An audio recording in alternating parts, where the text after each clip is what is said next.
महाराष्ट्रातील महत्त्वाच्या बातम्या फक्त 10 मिनिटात. या चॅनेलला अजूनही सबस्क्राईब केले नसेल तर आत्ताच करा.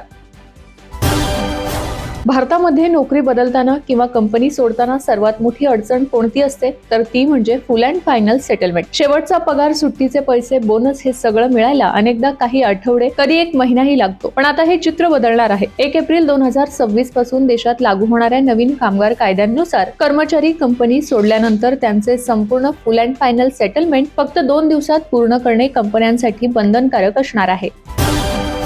पश्चिम आशियातील वाढत्या तणावामुळे एलपीजी पुरवठ्यावर येणारा संभाव्य ताण लक्षात घेऊन केंद्र सरकारने रॉकेल वाटपाच्या नियमात मोठी शिथिलता दिली आहे. स्वयंपाकासाठी पर्यायी इंधन उपलब्ध करून देण्यासाठी राज्यांना 48,000 किलोलिटर अतिरिक्त रॉकेलचा साठा मंजूर करण्यात आला असून आता ठराविक पेट्रोल पंपावर रॉकेल मिळणार आहे.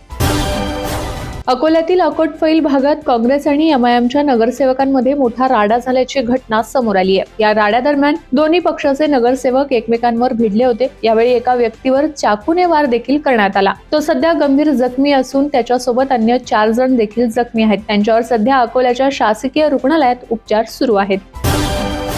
भुसावळ तालुक्यातील मानपूर येथील जमीन गैरप्रकाराने खरेदी करून फसवणूक करण्यासह अनुसूचित जाती जमाती अत्याचार प्रतिबंधक कायद्याच्या अंतर्गत आमदार एकनाथ खडसे आणि त्यांची कन्या शारदा खडसे यांच्या विरोधात बोदवड पोलीस स्थानकात गुन्हा दाखल करण्यात आला आहे.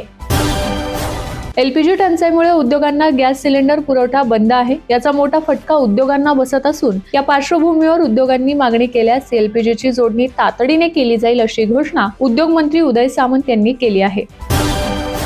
बिहारचे मुख्यमंत्री नितीश कुमार यांनी विधान परिषदेच्या सदस्यपदाचा राजीनामा दिला आहे. राज्यसभेवर निवड झाल्यानंतर हा घटनात्मक निर्णय घेतला गेला असून आता मोदी सरकारमध्ये मंत्रिपदाची शक्यता चर्चेत आहे.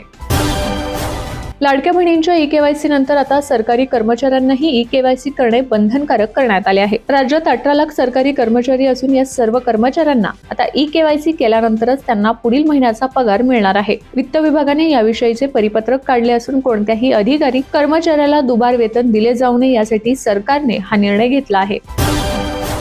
भारतीय जनता पार्टी प्रदेशाध्यक्ष रवींद्र चव्हाण यांच्या उपस्थितीत रविवारी डोंबिवली पश्चिम देवीचा पाडा येथील गावदेवी मंदिर सभागृहात शिवसेना उद्धव बाळासाहेब ठाकरे पक्षातील डोंबिवली पश्चिम शहर प्रमुख प्रकाश तेलगोटे यांनी अनेक शिवसैनिकांसह भारतीय जनता पार्टी पक्षात प्रवेश केला आहे.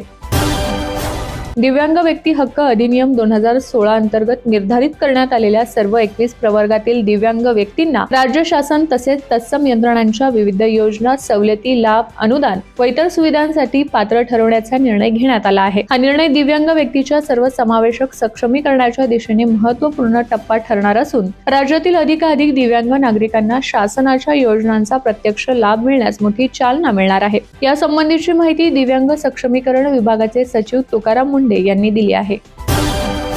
30 मार्च पासून राज्यात आभाळी हवामान आणि दुपारनंतर होणाऱ्या वादळी पावसाचे नवीन सत्र सुरू होण्याचा अंदाज वर्तवण्यात आला आहे. 30 मार्च रोजी प्रामुख्याने खानदेश, मराठवाडा, पश्चिम विदर्भ तसेच मध्य महाराष्ट्रातील घाट परिसरातील जिल्ह्यांमध्ये विजांचा कडकडाट, वादळी वारे, पाऊस आणि काही ठिकाणी गारपिटीची शक्यता आहे. उर्वरित विदर्भात देखील काही प्रमाणात हवामानात बदल दिसून येऊ शकतो. त्यानंतर 1 ते 4 एप्रिल दरम्यान वादळी पावसाचे प्रमाण वाढण्याचा प्राथमिक अंदाज आहे. राजधानी दिल्लीला हादरवून सोडण्याचा दहशतवाद्यांचा कट दिल्ली पोलिसांच्या स्पेशल सेलने अत्यंत चातुर्याने उधळून लावला आहे. लष्कर-ए-तोयबा या प्रतिबंधित संघटनेचा अत्यंत प्रभावशाली हँडलर शब्बीर अहमद लोन याला अटक करण्यात आली आहे. यामुळे एक भीषण अनर्थ टळला आहे. शब्बीर अहमद हा साधा दहशतवादी नसून तो बांगलादेशातून भारतातील दहशतवादी हालचालींचे नियंत्रण करत होता. या अटकेमुळे पाकिस्तानी गुप्तचर संस्था ISI कशा प्रकारे भारतीय सीमांच्या बाहेरून कट रचत आहे हे पुन्हा एकदा सिद्ध झाले आहे. एखाद्या हिंदू महिलेचा मृत्यूपत्र तयार न करताच झाला असेल तर तिला वारसा हक्काने मिळालेली मालमत्ता तिच्या वडिलांच्या वारशांकडे जाईल. त्यावर तिचा पती किंवा त्याच्या वारशांचा कोणताही हक्क असणार नाही असा महत्त्वपूर्ण निकाल आंध्र प्रदेश उच्च न्यायालयाने दिला आहे. राज्यातील थकबाकीदार शेतकऱ्यांना 2 लाख रुपयांची कर्जमाफी देण्याचा निर्णय अर्थसंकल्पीय अधिवेशनात झाला असून थकबाकीदार शेतकऱ्यांच्या संदर्भात राज्यस्तरीय बँकर्स कमिटीने अहवाल तयार केला आहे. यामुळे आता कर्जमाफीच्या निकषांनुसार पात्र सर्व शेतकऱ्यांना 2 लाख रुपयांची कर्जमाफी मिळणार आहे. याबाबत सध्या संबंधित विभागाकडून कार्यवाही सुरू असून ती राज्य सरकारने जाहीर केल्याप्रमाणे 30 जून पर्यंत होईल अशी माहिती कृषी मंत्री दत्तात्रय भरणे यांनी दिली आहे. खरात प्रकरणात STI कडून अतिशय पारदर्शकपणे चौकशी सुरू आहे। या प्रकरणात जो कोणी दोषी असेल त्याला सोडले जाणार नाही, असे गिरीश महाजन यांनी म्हटले आहे।